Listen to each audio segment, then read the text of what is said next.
CMT is defined as a series of neuropathies in which there's a genetic etiology, a genetic cause.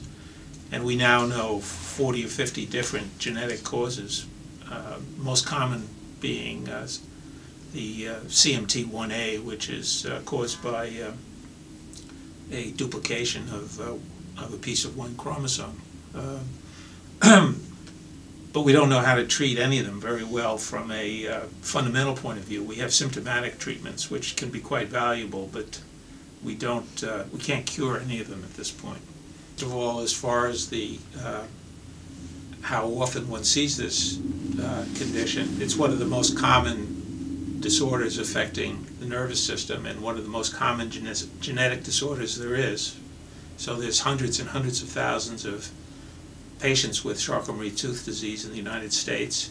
And there are many people who have it and don't realize it because they're what are called forme fruste, that is very mild cases that may present only with a high-arched foot, but yet can those people can pass it on to their children. So honestly, we don't know the absolute number in the United States because there are many patients who have not been diagnosed. I want to paint a brighter picture for those individuals who may have CMT, are suffering in silence because they believe that this is something that they don't want people to know about.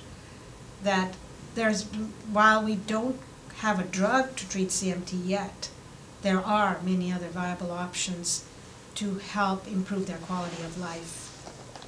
There is the option of bracing, there is the option of physical therapy, exercise therapy, protecting the muscle before it really degenerates. I think these are very, very important options, and especially in children, trying to catch this early, working with them because they're not going to have the motivation to do the exercises because of the difficulties, with doing them. So the use of an exercise coach or peers or teenagers, if they're a younger child, to try to motivate them to do the things that are necessary, I think are really, really valuable options that parents of children with CMT should consider.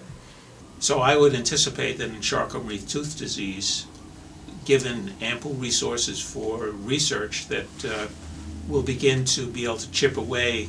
We'll be able to have specific therapies that will ameliorate these genetic mutations and help the disease.